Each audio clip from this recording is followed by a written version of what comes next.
Hi guys, இந்த வீடியோவில் வந்து நம்ம அப்போஸ்டலோட மேத்தமெட்டிக்கல் அனாலிசிஸ் புக்கில் இருக்க செகண்ட் யூனிட் வந்து பார்ப்போம். ஆல்ரெடி நான் ஃபஸ்ட் யூனிட்டுக்கு வந்து நான் ஃபுல்லாக வீடியோ போட்டுட்டேன். சரி, இப்போ நீங்கள் பாரதியார் யூனிவர்சிட்டியை ஃபாலோ பண்ணுறவங்களா இருந்தீங்கன்னா கண்டிப்பாக வந்து உங்களுக்கு அப்போஸ்டலோட புக்கு தான் வந்து டெக்ஸ்ட் புக்காக இருக்கும். சரி, இப்போ நம்ம செகண்ட் யூனிட்டுக்குள்ளே போகிறதுக்கு முன்னாடி சில பேசிக்ஸோட டெஃபினிஷன்லாம் பார்த்துருவோம். செட்டு ஃபஸ்ட்டு வந்து செட்னா நமக்கு ஆல்ரெடி நம்ம படிச்சிருப்போம் இல்லையா, சில குரூப் ஆஃப் எலமெண்ட்ஸ், அதுக்குள்ளே ஏதாவது ஒரு ஒற்றுமைகள் இருக்கும் அந்த செட்டு. சரி, இப்போ set roster form, set builder form. Set roster form அப்படிங்கிறது அந்த செட்டை அப்படியே எக்ஸ்பேண்ட் பண்ணி உள்ள என்ன இருக்கோ அதை அப்படி எழுதுறது வந்து set roster form. Set builder form அப்படிங்கிறது அது எந்த ப்ராப்பர்ட்டி ஆர் ரூலில் இருக்குது அப்படின்றத எழுதுறது வந்து செட் பில்டர் ஃபார்ம். இப்போ பார்த்தீங்கன்னா ஏன்ற செட்டை என்னது, even numbers less than even integer வந்து லெஸ் தென் 10. சரி, அப்போ நான் அதை எப்படி எழுதலான்னா எக்ஸு, அந்த எக்ஸ் வந்து ஈவன் இன்டீஜர் லெஸ் தென், இந்த மாதிரி எழுதுறது வந்து செட் பில்டர் ஃபார்ம். சரி, சப்செட் வந்து உங்களுக்கு ஆல்ரெடி தெரியும். நான் அதில் எழுதியிருக்கிறத பார்த்தாலே உங்களுக்கு சப்செட் என்னென்னு புரிஞ்சிருக்கும். ஏலேருந்து பீன்ற ஒரு சப்செட்டை எடுத்திருக்கேன். இப்போ நான் வந்து ப்ராப்பர் சப்செட்னா உங்களுக்கு என்னன்னு சொல்கிறேன். இப்போது ஏ வந்து பிக்கு சப்செட், பி ஏக்கு சப்செட்டாக இருக்குது அப்படின்னா அந்த ரெண்டு செட்டுமே ஈக்குவல். அதே மாதிரி இப்போ ஏன்றது வந்து பியோட சப்செட் அண்ட் ஏவும் பியும் வந்து நாட் ஈக்குவல் டு அப்படின்னா இந்த ஏன்றது ப்ராப்பர் சப்செட் ஆஃப் பி. அதாவது உங்களுக்கு இந்த எக்ஸாம்பிளில் புரியும். ஸோ இது ஏன்ற செட்டு, பின்றது வந்து ஏவோட சப்செட். அப்புறம் வந்து ஏவு பி ஈக்குவல் கிடையாது, ஏவு பியும் நாட் ஈக்குவல் டு, அப்போனா பின்றது ஏவோட ப்ராப்பர் சப்செட். சரி, ப்ராப்பர் சப்செட்னா உங்களுக்கு என்னென்னு புரிஞ்சிருக்கும். அடுத்தது வந்து ஆர்டர்டு பேர்ஸ் சொல்கிறேன். ஸோ ஆர்டர்டு பேர்ஸில் இதுலேயே உங்களுக்கு வந்து டெஃபினிஷன் தெரிஞ்சிடும். ஆர்டர் அதாவது இப்போ 2 எலமெண்ட் இருக்குது அப்படின்னா அதோட ஆர்டர் மேட்டர்ஸ். அதாவது ஆர்டருக்கு தான் ரொம்ப இம்பார்ட்டண்ட். இப்போ ஃபஸ்ட்டு எலமெண்ட்டாக ஏ இருக்குது அப்படின்னா அந்த ஏ இருக்கக்கூடிய அந்த ஃபஸ்ட்டு பொசிஷனுக்கு இம்பார்ட்டண்ட்டு. அதே மாதிரி பி செகண்ட்னா பி செகண்டாக தான் இருக்கணும். அதாவது இப்போ 1,2வும் 2,1 சேம் கிடையாதுல, அதே மாதிரி தான் இங்கே ஆர்டர்டு பேர்ஸ்லேயும் ஏ, பியை நம்மளால் பி, ஏன்னு எழுத முடியாது. சரி, இந்த ஆர்டர்டு பேரை எப்படி டிஃபைன் பண்ணுறாங்க, எப்படி வந்து ரெப்ரசென்ட் பண்ணுறாங்க அப்படின்னா, இப்போ ஃபஸ்ட்டு ஏனா அந்த ஏவை செட் பிரேசஸில் எழுதுங்க. செகண்டு தானே பி, அப்போ எப்படி எழுதணும்னா ஏக்கு அப்புறம் பி அப்படின்ற மாதிரி எழுதணும். அதாவது இப்போ பி, ஏ அப்படின்னா ஃபஸ்ட்டு பி எழுதணும் செட் பிரேசஸில், அப்புறம் பி, ஏன்னு சொல்லிட்டு எழுதணும். பிக்கு அப்புறம் ஏ இருக்குன்னா பி, ஏ அப்படின்னு எழுதணும். ஸோ இந்த டெஃபினிஷன் உங்களுக்கு எப்படி எழுதுறதுன்னு தெரிஞ்சதுன்னா இதை வச்சு ஒரு பேஸ் பண்ணி ஒரு தியரம் இருக்குது, அது வந்து உங்களுக்கு ஈஸியாக புரிஞ்சிடும். சரி, இப்போ இந்த தியரம் என்னன்னா, ordered pair A, B equal to C, D if and only if A equal to C and B equal to D. சரி, இப்போது if and only if condition இருக்கிறதுனால இதை கிவனாக எடுத்துகிட்டு இதை ப்ரூஃப் பண்ணணும். அடுத்தது வந்து இதை கிவனாக எடுத்துகிட்டு இதை ப்ரூஃப் பண்ணணும். சரி, ஃபஸ்ட்டு வந்து நான் A, B equal to C, டியை கிவனாக எடுக்கிறேன். ஸோ பை டெஃபினிஷன் நம்ம எப்படி எழுதலாம், ஏ, பியை செட் பிரேசஸில் வந்து ஃபஸ்ட்டு ஏ எழுதணும், அப்புறம் ஏக்கு அப்புறம் பின்னு எழுதணும். அப்போ சி, டி எப்படி எழுதணும், ஃபஸ்ட்டு சின்னு எழுதணும், அப்புறம் சி, டின்னு எழுதணும். இதில் ஃபஸ்ட்டும் இந்த சைடு இருக்கிறதுல ஃபஸ்ட்டும் வந்து ஈக்குவல் பண்ணி எழுதுங்க. அப்புறம் இதில் செகண்டும் இந்த சைடு இருக்க செகண்டே ஈக்குவல் பண்ணி எழுதலாம். இப்போ ஏ ஈக்குவல் டு சி, இங்கே பார்த்தீங்கன்னா ஏ, பி, சி, டியை கன்ஃபியூஸ் பண்ணிக்காதீங்க. இப்போ ஏக்கு அப்புறம் பீன்றது தான் மீனிங். அப்போ இங்கே வந்து பி தான் அதோடது இல்லையா. இப்போ செட் பிரேசஸ் என்ன இருக்குது, என்ன ப்ராக்கெட் இருக்குதுன்னு சொல்லிட்டு பாருங்கள். இப்போ இங்கே இந்த மாதிரி ப்ராக்கெட் இருந்தால் அது ஆர்டர்டு பேர், இந்த மாதிரி ப்ராக்கெட்டுங்கிறது அதில் இருக்க நம்ம டிஃபைன் பண்ணி எழுதுனது. அப்போ இதோட மீனிங் வந்து பி, இங்கே வந்து சிக்கு அப்புறம் இருக்க செகண்ட் எலமெண்ட் டி, அப்போ இங்கே வந்து டின்னு எழுதணும். அப்போ A equal to C and B equal to D ஒரு இதை வந்து ப்ரூஃப் பண்ணியாச்சு. அடுத்தது இதை கிவனாக எடுத்து ஏ, பி, சி, டின்னு ப்ரூஃப் பண்ணணும். சரி, இப்போது A equal to C and B equal to டினா இதை நம்ம வந்து ஏ, சி இப்படி எழுத முடியாது. அப்புறம் ஏக்கு அப்புறம் சின்னு எழுத முடியாது, ஏன்னா இது ரெண்டுமே ஈக்குவல். அப்போது இதில் ஏவையும் இதில் பியையும் பேர் பண்ணி எழுதுங்க, சியையும் இதில் டியையும் பேர் பண்ணி எழுதுங்க. பை டெஃபினிஷன் இதை நம்ம ஏ, பி, சி, டின்னு சொல்லிடலாம். ஒரு சிம்பிளான தீரம், அந்த டெஃபினிஷன் தெரிஞ்சாலே இந்த தீரம் வந்து நம்ம ஈஸியாக எழுதலாம். அடுத்தது கார்ட்டீசியன் ப்ராடக்ட் ஆஃப் 2 செட்ஸு.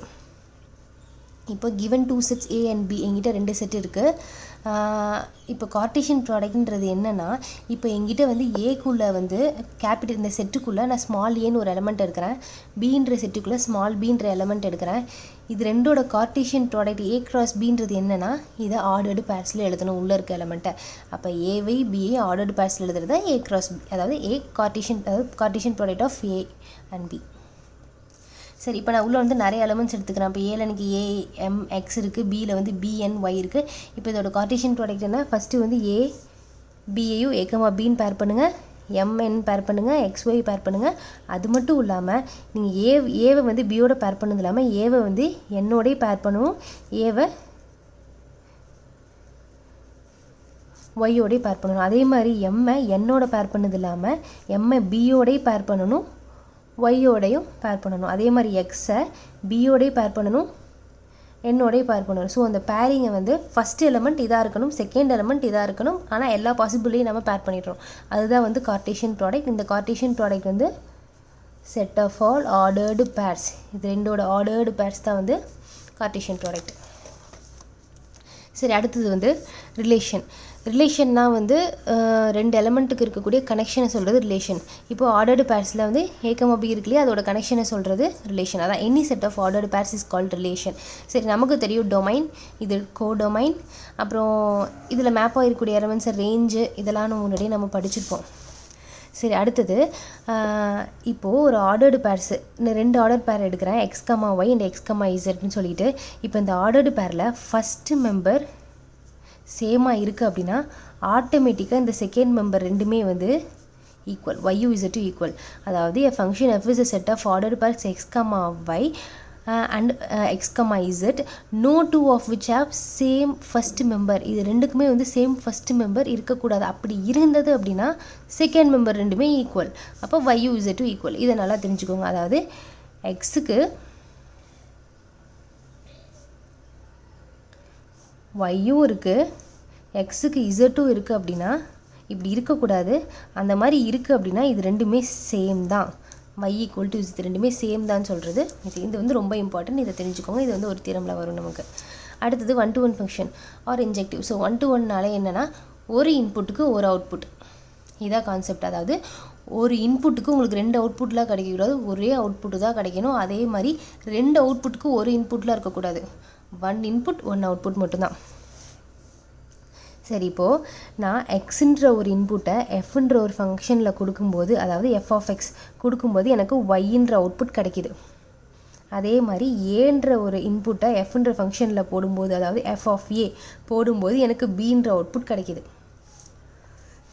ஓகேவா? இப்போ நான் 1-to-1 அப்படின்னு சொல்லிட்டு தியரம்லலாம் எப்படி செக் பண்ணுவாங்கன்னா, இந்த பக்கத்து கோடொமைனில் ரெண்டு அவுட்புட்டை வந்து ஈக்குவல்னு எடுத்துகிட்டு அதோட இன்புட்டையும் ஈக்குவல் அப்படின்னு சொல்லிட்டு நீங்கள் ப்ரூஃப் பண்ணிங்கன்னா அது 1-to-1. இப்போ வந்து எங்கிட்ட இருக்க அவுட்புட் என்ன, f of x, f of a. இப்போ இந்த f of x equal to f of a, அதாவது ரெண்டு அவுட்புட்டை வந்து ஈக்குவல் பண்ணுங்கள். F of x equal to f of ஏன்னு ஈக்குவல் பண்ணுறேன், அல்லது இதோட value y equal to b, எப்படி வேணாலும் எடுத்துக்கோங்க. இப்போ இது ரெண்டையும் நான் ஈக்குவல் பண்ணுறேன் அப்படின்னா கண்டிப்பாக இதோட இன்புட்டையும் நான் ஈக்குவல் பண்ணணும். அந்த மாதிரி இருந்ததுன்னா இது 1-to-1. ஓகேவா? Inverse function. இன்வர்ஸ் ஃபங்க்ஷன்றது என்னென்னா, இப்போது எனக்கு எக்ஸுன்ற இந்த எஃப்ன்ற ஃபங்க்ஷனில் எக்ஸை நான் இன்புட்டாக போடும்போது ஒய் அவுட்புட் கிடச்சிது, அதே மாதிரி ஏவை இன்புட்டாக போடும்போது பி அவுட்புட் கிடச்சிது. இப்போ இந்த கிடைச்ச இந்த ரெண்டு அவுட்புட்டையும் நான் அகெயின் ஒரு ஃபங்க்ஷனில் நான் இன்புட்டாக போடும்போது எனக்கு இந்த சேம் இந்த இன்புட் இருக்குல்ல, இது வந்து எனக்கு அவுட்புட்டாக கிடச்சதுன்னா அது வந்து இன்வர்ஸ் ஃபங்க்ஷன். ஸோ உங்களுக்கு இதில் புரியும் எப்படின்னா, இப்போ பாருங்களேன், இது ஒய்யூபி தான் என்னோட அவுட்புட். இந்த ஒய்ஐபியும் அகெயின் நான் எஃப் இன்வர்ஸ்ன்ற ஒரு ஃபங்க்ஷனில் இன்புட்டாக கொடுக்கும்போது எனக்கு அவுட்புட்டாக எக்ஸும் ஏவும் கிடைக்கிது அப்படின்னா இது வந்து இன்வர்ஸ் ஃபங்க்ஷன். சரி, இப்போது எல்லா ஃபங்க்ஷனுக்கும் இன்வர்ஸ் ஃபங்க்ஷன் இருக்கணும்னு அவசியம் கிடையாது. இன்கேஸ் அந்த மாதிரி இன்வர்ஸ் ஃபங்க்ஷன் இருக்குது அப்படின்னா அதுக்கு இன்வர்ஸ் ஃபங்க்ஷன் எக்ஸிஸ்ட் ஆகிருக்குன்னு அர்த்தம். சரி, பட் வந்து ஒரு இது என்னென்னா, எல்லா 1-to-1 ஃபங்க்ஷனுக்குமே இன்வர்ஸ் வந்து இருக்கும். அதை சொல்கிறது தான் வந்து இந்த theorem. If a function f is 1-to-1 on its domain, then f inverse is also a function. சரி, இப்போது எஃப்ன்றது 1-to-1 சொல்லிட்டாங்க, எஃப் இன்வர்ஸும் ஒரு ஃபங்க்ஷன் நம்மளை சொல்கிறாங்க. சரி, இப்போது இந்த தியரம் வந்து நான் சொல்கிறதுக்கு முன்னாடி உங்களுக்கு நான் அந்த டயக்ராமில் வந்து நான் சிம்பிளாக சொல்கிறேன். இப்போ ஃபஸ்ட்டு எஃப்ன்ற ஃபங்க்ஷன் ஒய்ன்ற இன்புட்டை எஃப்ன்ற ஃபங்க்ஷனில் கொடுக்கும்போது, அதாவது எஃப் ஆஃப் ஐன்னு கொடுக்கும்போது எனக்கு எக்ஸுன்ற அவுட்புட் கிடைக்கிது. அதாவது நான் ஒய்ன்ற இன்புட்டுக்கு எனக்கு எக்ஸுன்ற அவுட்புட் கிடைக்கிது. இப்போ பாருங்கள், நான் இன்வர்ஸ் எழுதுகிறேன். இன்வர்ஸ்னால் என்னது, கிடைச்ச அவுட்புட்டை நம்ம இன்புட்டாக கொடுக்கணும். ஸோ கிடைச்ச அவுட்புட்ன்றது எக்ஸு. இந்த அவுட்புட்டை நான் எஃப் இன்வர்ஸில் இன்புட்டாக கொடுக்குறேன். அதாவது எஃப் இன்வர்ஸ் ஆஃப் எக்ஸு கொடுக்கும்போது எனக்கு ஒய்ன்ற அவுட்புட் கிடைக்கிது. ஸோ எனக்கு சேம் அந்த இதே கிடச்சிருச்சு. சரி, இப்போ இதை ப்ரூஃப் பண்ணணும். நம்ம என்ன ப்ரூஃப் பண்ணணும்? எஃப் இன்வர்ஸ்ன்றது ஒரு ஃபங்க்ஷன்னு ப்ரூஃப் பண்ணணும். நமக்கு ஆல்ரெடி இங்கே என்ன தெரியும்? 2 ஆர்டர்டு பேஸில் ஃபஸ்ட்டு மெம்பர் ஈக்குவல் அப்படின்னா ஃபஸ்ட்டு மெம்பர் சேமாக இருக்கும் பட்சத்தில் 2 செகண்ட் மெம்பரும் வந்து ஈக்குவல் நமக்கு தெரியும். சரி, அதை வந்து நம்ம இங்கே எடுத்துக்குவோம். அதை எடுத்து நம்ம ப்ரூஃப் பண்ணுவோம். சரி, இப்போ வந்து எஃப் இன்வர்ஸ் ஃபங்க்ஷனில் பாருங்கள், நமக்கு ஒரு செட் ஆஃப் ஆர்டர் பேர் தான் இருக்குது, எக்ஸ் கமா ஒய் தான் இருக்குது. நமக்கு இங்கே 2 இருக்குது இல்லையா? ஸோ அப்போ இன்னொரு பேரை நம்மளே எடுத்துக்குவோம். ஃபஸ்ட்டு மெம்பரை சேமாக வச்சுக்குவோம், எக்ஸ் கமா இசட்.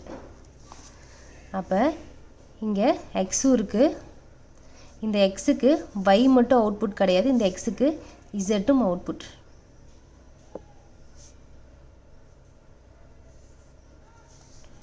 ஓகேவா? சரி, இப்போ இங்கே வந்து எக்ஸுன்றது இன்புட், ஒய்ன்றது அவுட்புட்டு. ஆனால் எஃப்ன்ற ஃபங்க்ஷனில் ஒய் இன்புட்டு எக்ஸ் அவுட்புட் இல்லையா? நம்ம இன்னொரு ஆர்டர் பேர் எடுப்போம், அப்போ அதை எழுதுவோம். இப்போ இது இங்கே வந்து எக்ஸுன்றது இன்புட்னா அங்கே எக்ஸுன்றது அவுட்புட்டாக இருக்கும், இசட்ன்றது இன்புட்டாக இருக்கும். கரெக்டாக? சரி, அப்போ இதை வந்து நீங்கள் இதில் எழுதுங்க. இப்போ இதில் வந்து இசட்டுன்றது இன்புட்டு, அப்போ அவுட்புட்டு தான் வந்து எக்ஸ். அப்போ f of z, f of z தான் எக்ஸு. புரியுதா? இசட்டுன்ற எக்ஸை நான் ஃபங்க்ஷனில் போடும்போது எனக்கு எக்ஸுன்ற அவுட்புட் கிடைக்கிது. இதை அப்படியே நீங்கள் இன்வர்ஸில் கொண்டு வாங்க, இந்த 2 இன்புட்டுக்கும் எனக்கு சேம் அவுட்புட் வந்து கிடைக்கிது. இதை அப்படியே நீங்கள் தியரமில் சொன்னீங்கன்னா போதும். சரி, இப்போ நம்ம என்ன ப்ரூஃப் பண்ணணும்னா 2 ஆர்டர்டு பேர்ஸை நம்ம ஃபஸ்ட் மெம்பர் சேம்னு எடுக்கிறோம். அதாவது x comma y and x comma z ரெண்டுமே வந்து எஃப் இன்வர்ஸ்ன்ற ஃபங்க்ஷனில் இருக்குது அப்படின்னா ஒய்யும் இசட்டும் சேம் அப்படின்னு சொல்லிட்டு நம்ம சொன்னோம். சரி, நமக்கு வந்து எக்ஸ் கமா ஒய் எஃப் இன்வர்ஸில் இருக்குது அப்படின்னா எஃப்பில் என்னவாக இருக்கும்? அது ஒய் கமா எக்ஸாக இருக்கும் இல்லையா? அப்போ நம்ம எப்படி எழுதலாம்? ஒய் கமா எக்ஸ் அப்படின்னா f of y equal to எக்ஸ்ன்னு எழுதலாம் இல்லையா? ஸோ அதாவது எக்ஸ் கமா ஒய் இருக்குன்னா ஒய் கமா எக்ஸ் வந்து எஃப்ன்ற ஃபங்க்ஷனில் இருக்கும். நம்ம எப்படி எழுதலாம்? F of y equal to எக்ஸ்ன்னு எழுதலாம். அதே மாதிரி இங்கே இன்னொரு ஆர்டர் பேர் எக்ஸ் கமா இசட் இருக்குது அப்படின்னா எஃப்ன்ற ஃபங்க்ஷனில் வந்து இசட் கமா எக்ஸாக இருக்கணும். அதை வந்து நம்ம f of z equal to எக்ஸ்ன்னு எழுதுவோம் இல்லையா? அதான். ஸோ அது ரெண்டையுமே நான் எழுதியிருக்கேன். இப்போ இதில் பார்த்தீங்கன்னா ரைட் ஹேண்ட் சைடு வந்து ரெண்டுமே சேம் அப்படின்னா லெஃப்ட் ஹேண்ட் சைடும் வந்து ஈக்குவலாக தான் இருக்கணும். அதாவது f of y equal to f of z. அதாவது டயக்ராம் இதில் பாருங்கள், f of y equal to f of இசட்னா இது 2 அவுட்புட் வந்து ஈக்குவல் அப்படின்னா அதோட இன்புட்டும் ஈக்குவல். இப்போ ஒய் ஈக்குவல் டு இசட் நம்ம ப்ரூஃப் பண்ண வேண்டியது ஒய் ஈக்குவல் டு இசட். அப்போ எஃப் இன்வர்ஸும் வந்து ஃபங்க்ஷன் சொல்லி நம்ம ப்ரூஃப் பண்ணியாச்சு. அதாவது இதுவும் வந்து ஒரு 1 to 1 சொல்லிட்டு நம்ம ப்ரூஃப் பண்ணியிருக்கோம். சரி, நெக்ஸ்ட் வீடியோவில் வந்து நான் காம்போசிட் ஃபங்க்ஷன், அப்புறம் கவுண்டபிள், அன்கவுண்டபிள், அப்புறம் அதோட ஒரு தியரம் வந்து நான் உங்களுக்கு போடுறேன். இது எப்படியும் ஒரு 5-6 வீடியோவில் வந்து இந்த 11 தியரமே நான் கவர் பண்ணிவிடுவேன்.